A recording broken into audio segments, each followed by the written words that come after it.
अरे डॉक्टर साहब, तुम यह बताओ, तुम कैसे डॉक्टर आहो? सरकारी अस्पताल में तुम सरकारी डॉक्टर आहो कि तुम प्राइवेट डॉक्टर आहो? हमारे पास पैसा न रहे, हमारे पिताजी की तबीयत बहुत खराब है, यही से डॉक्टर साहब हम सरकारी अस्पताल आए हैं कि सस्ती और अच्छी दवा होगी। लेकिन डॉक्टर साहब, आप तो 2000 की प्राइवेट की मेडिकल की दवा लिख दिए हैं। डॉक्टर साहब एक बात बताओ, अगर हमारे पास पैसा होत तो सुबह सुबह से 10 बजे से पिताजी का लेवा के पर्चा कटा के 3 घंटा लाइन में खड़े हो के तुम्हारा इंतजार करत करत आबे जाके नंबर आवा है तो हम कहे का लाइन में लगते हैं? अगर हमारे पैसा होत तो प्राइवेट में ना दवाई करा लेते हैं। देखो, हमसे ज्यादा बहस करने की जरूरत नहीं है। हम आपके पिताजी की दवा कर दिए हैं और जो दवा थी हमने दे दी है। बाकी दवाएं जो हमारे पास नहीं हैं, आप जाके बाहर मेडिकल से ले लीजिए। आपको लेना हो तो लीजिए, ना लेना हो तो ना लीजिए। सरकारी दवाखाने में एक भी दवा नहीं बची है। अब अस्पताल की फार्मेसी में दवा खत्म हो चुकी है। जाइए, आप बाहर जाइए, दूसरे मरीज को देखना है। खत्म हो गई? कैसे खत्म हो गई डॉक्टर साहब? ये सरकारी दवाएं खत्म इतनी जल्दी कैसे हो जाती हैं? ये जो बाहर प्राइवेट मेडिकल स्टोर खुली हुई हैं, इनकी दवाएं क्यों नहीं खत्म होती हैं? सरकारी अस्पताल के अंदर की दवा आते ही खत्म हो जाती है, अब बाहर की कभी खत्म ही नहीं होती है, क्यों? अरे काका, ये क्या बताएंगे कि सरकारी अस्पताल की दवा काहे खत्म हो जाती है, क्यों खत्म हो जाती है, इतनी जल्दी कैसे खत्म हो जाती है? हम बताते हैं कैसे दवा खत्म हो जाती है इनकी इतनी जल्दी। काका, जैसे ही सरकारी अस्पताल में दवाएं आती हैं, फिर डॉक्टर बेच लेते हैं सारी दवाओं को। जो भी अच्छी अच्छी महंगी महंगी दवाएं होती हैं प्राइवेट अस्पतालों को, प्राइवेट मेडिकल स्टोरों को, ये लोग बेच लेते हैं। इतना ही नहीं, इनके खुद के अस्पताल हैं, खुद के अस्पताल खोले रहते हैं। शाम सुबह मरीजों को वहां देखते हैं और वहां पैसा लेके, मोटी रकम लेके वहां मरीजों का इलाज करते हैं, इलाज सरकारी दवाओं पे। और यहाँ सरकारी अस्पताल में बैठे बैठे सैलरी लेते हैं, सरकार की तनख्वाह पैसा लेते हैं और दवा अपने घर में इसी दवाओं को लेकर के वहाँ प्राइवेट में दवा करते हैं और मोटी रकम लेते हैं। ये पैसा कमा रहे हैं यहाँ बैठ के। जब काका सरकारी दवाओं को आते ही बेच लेना है तो दवा सरकारी अस्पताल में बचेंगी कहाँ से? प्राइवेट में ही तो लिखेंगे। अच्छा, तो झुल्लू यह बात है।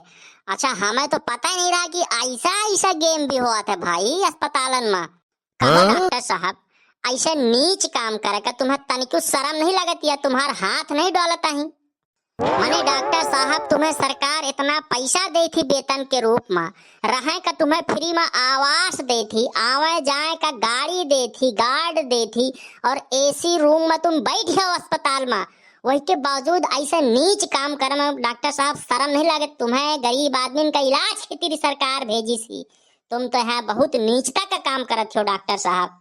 डॉक्टर साहब, आप तो भगवान का दूसरा रूप है, लेकिन ऐसा काम करेंगे ना तो बहुत जल्द आपको राक्षसों का दूसरा रूप कहा जाएगा। बहुत देर से मैं तुम दोनों का बैठे बैठे सुन रहा हूँ। सरकारी कर्मचारी पे ऐसे आरोप लगाना बहुत बड़ा अपराध है, जुल्म है। अभी मैं पुलिस बुला के तुम दोनों को मैं जेल करवा दूंगा। कोई दवा ववा नहीं बेचते हैं, ना किसी प्राइवेट अस्पताल को, ना किसी प्राइवेट मेडिकल स्टोर को। हमारे पास जो दवा आती है वो मरीजों के पास तक पहुंचाते हैं, वो भी निःशुल्क। और हमें सरकार तनख्वाह देती, पैसा देती, तुम लोग नहीं देते हो। तुम लोग होते कौन हो इतना उल्टा सीधा बोलने वाले? हमारे पास जो दवाएं हैं हम दे दिए हैं, जो दवा नहीं है आपको बाहर से लेना ही पड़ेगा अगर आपको ठीक होना है। नहीं लेना है तो ना लीजिए, आप जाइए बाहर, केबिन खाली करिए। टकलू डॉक्टर, ज्यादा ढेर ना बोलो। हमार नाम है झुल्लू उर्फ झूलेलाल उर्फ खबरी लाल। हमें सब खबर है, एक एक सब कुछ पता है तुम्हार करतूत। हमसे ज्यादा ऊंचे आवाज में बात न करो, नहीं अभी सब काला चिट्ठा तुम्हार खोल के रख दे हुए थे। काका, हम तुम्हें बताई थी इनका पूरी करतूत। ये जो पर्चा लिखे है ना, यह पर्चा तुम्हें बाहर मेडिकल स्टोर में जाइए हो ना, तुम्हें जो दवा दे ना 2000 के, वो मैं इनका कमीशन बना रहा था। एक दवा की जरूरत हुई ना तो 4 दवा लिखा थी अपने कमीशन के खातिर, इतना नहीं। और बाकी इनका पैथोलॉजी जितना जांच केंद्र है, जितना सब इनसे कनेक्ट है, सब इनका पहले से मिली भगत बातचीत फिट रहा थी, सभी से इनका खूब कमीशन मिलत है। और बाकी जो राइटिंग लिखा थी ना, तो बाकी दूसरे मेडिकल स्टोर से लिया हो ना तो बाकी ये दवा ना मिली। इतना तक काका की जो लिखा थी ना, बाकी दूसरा आदमी समझ ना पाई, मेडिकल स्टोर वाला समझ पाई और इन्हीं के मेडिकल स्टोर वाला समझ पाई कि हमें का लिखा है, कौन दवा लिखी है, वह तुम्हें दवा दे दे, बाकी बाद में इनका कमीशन मिली। एक जांच की जरूरत हो तो 5 लिखी है प्राइवेट, जाओ जांच कराओ, एक दवा की जरूरत हुई तो 4 दवा लिखी है, बाकी हिया सही से दिखे दिना कौनों का।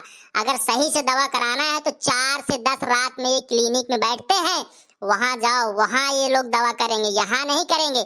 यहाँ 1 रुपए का पर्चा जरूर कटता है, लेकिन दवा 2-4 हजार की होती है।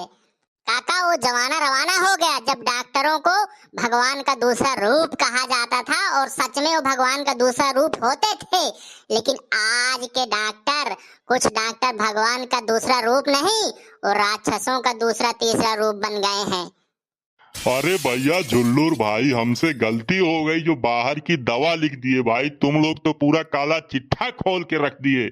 भैया जुल्लूर गलती हो गई भाई, इस बार किसी तरीके से माफ कर दो। अभी मैं सभी दवाएं देता हूं सरकारी फार्मेसी से। अब ऐसी गलती भविष्य में कभी नहीं होगी। अरे नर्स, ओ नर्स मैडम, देखो इनकी जो भी दवा लिखी है, इनकी सबकी दवा अंदर से निकाल के लाओ, सारी दवा इनको दो। सभी दवाएं चेक करके देना, और इस पर्चे में 15 दिन की ही दवाएं लिखी हैं, बाकी 5 दिन की तुम और बढ़ा देना। बाकी सभी दवाएं सही से दो और इनको विदा करो बाइज्जत के साथ। बहुत बहुत धन्यवाद डॉक्टर साहब। जरूरी सूचना, हमारा मकसद कभी किसी के भावनाओं को ठेस पहुंचाना नहीं है। यह वीडियो सभी डॉक्टरों के लिए बिल्कुल नहीं है। कुछ ऐसे होते हैं बेईमान डॉक्टर जिनके लिए वीडियो है। और वीडियो अच्छा लगा हो कृपया लाइक करें, शेयर करें, चैनल को जरूर सब्सक्राइब करें। वीडियो को किसी भी बात को अन्यथा ना लें, दिल में ना लें। अगर कोई बात बुरी लगी हो तो उसके लिए हम माफी चाहते हैं। धन्यवाद। वीडियो को लाइक करें, शेयर करें, चैनल जरूर सब्सक्राइब करें।